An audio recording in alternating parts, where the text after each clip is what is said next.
Hi friends, मैं हूं महर्षि और आप देख रहे हैं हमारे YouTube चैनल क्रिएटर।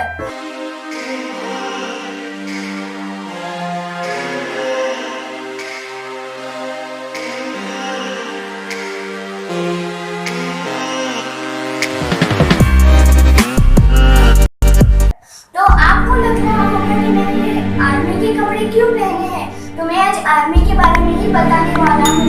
तो जब से मुझे समझ आई है तब से मैं इंडियन आर्मी के बारे में सर्च करता ही रहता हूँ। गूगल में मुझे बहुत उत्सुकता रहती है, तो वहाँ से मुझे एक जाबाज सिपाही की स्टोरी मिली जो बहुत ही मुझे अच्छी लगी, तो मैंने सोचा मैं आपके साथ शेयर करूँ। तो चलिए मैं आ गया हूँ आपके साथ स्टोरी शेयर करने। तो आज हम जानेंगे कभी न रिटायर होने वाले एक सच्चे सपूत के बारे में जो मरने के बाद भी हमारी सीमाओं की सुरक्षा करते हैं और वो इस दुनिया में नहीं है फिर भी उन्हें प्रमोशन मिलता है, छुट्टी मिलती है, सुबह का चाय नाश्ता मिलता है और रात का खाना तक दिया जाता है। तो आप सोच रहे होंगे कि ऐसा कौन सा सोल्जर है जिन्हें मरने के बाद इतना सम्मान मिलता है। तो चलिए जानते हैं उनके नाम को। उनका नाम है राइफलमैन जसवंत सिंह रावत, जो फोर्ट गढ़वाल राइफल के एक वीर सैनिक थे और जिन्होंने अकेले दम पर 72 घंटे यानी 3 दिन तक अकेले दम पर युद्ध किया था और अकेले दम पर ही उन्होंने 300 से भी ज्यादा चीनी सैनिक मार गिराए थे, जिन्हें 1962 के भारत चीन युद्ध में मात्र 21 साल की उम्र में वीर गति प्राप्त हुई। और ऐसा भी कहा जाता है कि the man who saved Arunachal Pradesh from the Chinese, तो इसी वजह से उन्हें इतना सम्मान किया जाता है। जसवंत सिंह रावत उत्तराखंड के पौड़ी गढ़वाल जिले के रहने वाले थे। उनका जन्म 19 अगस्त 1941 को हुआ था। उनके पिता रमन सिंह रावत थे और माता लीला देवी रावत थी। उन्होंने 1962 के भारत चीन युद्ध के दौरान अरुणाचल प्रदेश के तवांग के वीरारंग की लड़ाई में अहम भूमिका निभाई थी। वो बहुत गरीब परिवार से थे, मगर वो बचपन से ही निडर और साहसिक थे। सिर्फ 17 साल की उम्र में उन्होंने आर्मी ज्वाइन करने का ट्राई किया था, मगर उन्हें असफलता मिली। फिर उन्होंने फिर से 19 साल की उम्र में आर्मी ज्वाइन करने की कोशिश की, तो उन्हें सफलता मिल गई थी। नौकरी लगने के बाद घर की गरीबी कम हो गई थी, पिता का कर्जे का बोझ भी कम हो गया था, माँ की चिंता भी कम हो गई थी, मगर किस्मत को ये मंजूर न था और वो दिन आ गया जिस दिन के लिए वो बने थे। तो चलिए सुनते हैं उनकी वीर गाथा। हम युद्ध नहीं करना चाहते थे, फिर भी पड़ोसी देश चीन ने हम पर आक्रमण किया। चीन को लगता था कि हम उनके सामने घुटने टेकेंगे, मगर भारत माता की कोख में आज तक वीर ही तो पले हैं और इस युद्ध में अपनी वीरता दिखाई एक वीर ने। उनका नाम था राइफलमैन जसवंत सिंह रावत। सिपाहियों को तवांग जाने का ऑर्डर आया, जिसमें फोर्ट गढ़वाल राइफल्स की टीम थी और जहां एक नया इतिहास लिखा जाने वाला था। युद्ध शुरू हो गया था। 14,000 फीट की ऊंचाई पर फैले अरुणाचल प्रदेश भारत चीन सीमा युद्ध का मैदान बने। यह इलाका जमा देने वाली ठंड और दुर्गम पथरीले इलाके के लिए बदनाम है। ऐसी जगहों पर हमारे सैनिक लड़ रहे थे। चीनी सैनिक भारत की जमीन पर कब्जा करते हुए हिमालय की सीमा पार करके आगे बढ़ रहे थे। चीनी सैनिक अरुणाचल प्रदेश के तवांग से आगे तक पहुंच गए थे। भारतीय सेना भी चीनी सैनिकों का डटकर मुकाबला कर रही थी। चीनी सैनिकों से भारतीय सैनिक की फोर्ट गढ़वाल राइफल्स लड़ रही थी। फोर्ट गढ़वाल राइफल्स जसवंत सिंह की बटालियन थी। लड़ाई के बीच में ही हथियारों और जवानों की कमी के कारण बटालियन को वापस बुलाया गया, लेकिन जसवंत सिंह ने वहीं रहने और चीनी सैनिकों से मुकाबला करने का फैसला लिया। इस वीर ने तो कसम खाई थी कि जब तक वो जिंदा है तब तक 1 इंच जमीन भी नहीं लेने देंगे। शायद नियति ने इसी दिन के लिए उन्हें महफूज रखा था। अब जसवंत सिंह अकेले थे और सामने 1000 से भी ज्यादा चीनी सेना। जैसे उन्होंने न रुकने की कसम खाई हो। वो लगातार युद्ध करते रहे। न जाने वो कौन सी मिट्टी से बने थे।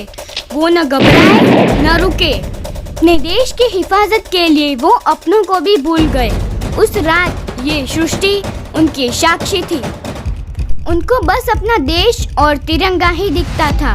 भविष्य के गर्भ में क्या था वो किसी को नहीं पता था। जंग गोला बारूद से नहीं बल्कि ऐसे वीरों से जीती जाती है। वो शहादत की रात थी। गोलियों की बौछारों में न खून दिख रहा था न उनकी टूटी सांसों की डोरी। उनके खून का रंग और गोलियों की चिंगारियां मानो कह रही हो कि आज ही होली और आज ही दिवाली है। ये लोगों के मुताबिक दो लड़कियां नूरा और शैला की मदद से अलग अलग जगहों पे जाकर फायरिंग ग्राउंड बनाए और अलग अलग जगहों पर उन्होंने मशीन गन और राइफल्स रखे। चीनी सैनिकों को भ्रम में रखने के लिए ऐसा किया ताकि चीनी सैनिक यह समझते रहे कि भारतीय सेना बड़ी संख्या में है। नूरा और शैला के साथ साथ जसवंत सिंह अलग अलग जगहों पर जाकर फायरिंग करते रहे और इसी तरह 72 घंटे यानी 3 दिन तक हमला करते रहे, जिससे 300 से भी ज्यादा चीनी सैनिक मारे गए। पूरी सेना को एक तरह से रोक के रखा था, लेकिन दुर्भाग्य से उन्हें राशन की आपूर्ति करने वाले शख्स को चीनी सैनिकों ने पकड़ लिया और सारी जानकारी उगलवा ली। चीनी सैनिकों ने उनको चारों ओर से घेर लिया और हमला किया। इस हमले में शैला मारी गई और जसवंत सिंह को ये एहसास हो गया कि अब वो पकड़े जाएंगे, तो उन्होंने खुद को फांसी दे दी। कहा जाता है कि चीनी सैनिक उनके सिर को काट कर ले गए थे। युद्ध के बाद चीनी सेना ने उनके सिर को लौटा दिया। अकेले दम पर चीनी सेना को टक्कर देने के उनके कारनामे से चीनी सेना भी प्रभावित हुई और चांदी की बनी रावत की प्रतिमा भेंट की।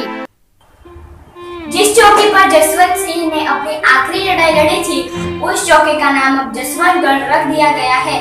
वहाँ उनके याद में एक मंदिर भी बनाया गया है और वहाँ उनके नाम पे एक स्कूल भी चलती है। वहाँ उनके मंदिर में उनसे जुड़ी सारी चीजें आज भी सुरक्षित रखी गई है और 5 सैनिकों को उनकी कमरे की देखरेख करने के लिए तैनात किए गए हैं।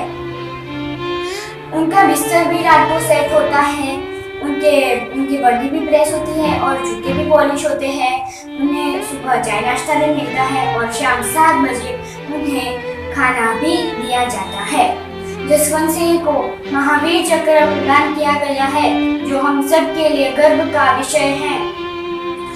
आज भी सेना के रजिस्टर में उनकी ड्यूटी की एंट्री होती है। आज भी उन्हें छुट्टी मिलती है, तनख्वाह भी मिलती है और प्रमोशन भी मिलता है। और आज वो मेजर बन चुके हैं। घर से खत भी आते हैं। मंदिर के उनके मूर्ति के नीचे आज भी शहीद नहीं लिखा होता है। भारतीय सेना उन्हें आज भी कार्यरत मानती है और उन्हें समय समय पर प्रोन्नत करती रहती है।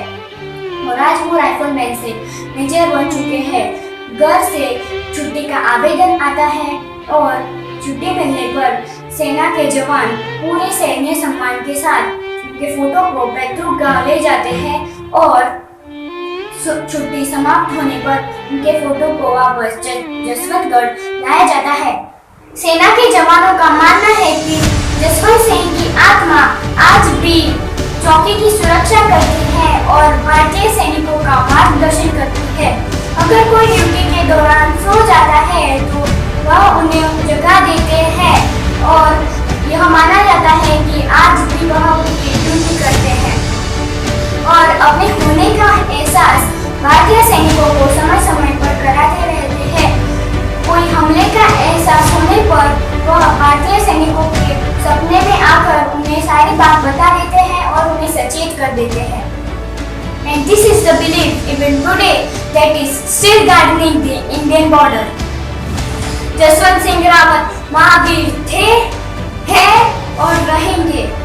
उस वीर को शत शत नमन, उनके माता पिता और परिवारों को शत शत नमन, हमारे देश के सारे सोल्जर और उनके माता पिता और उनके परिवारों को शत नमन। दोस्तों, ये वीडियो मैं वीर भारतीय सपूत को समर्पित करता हूँ।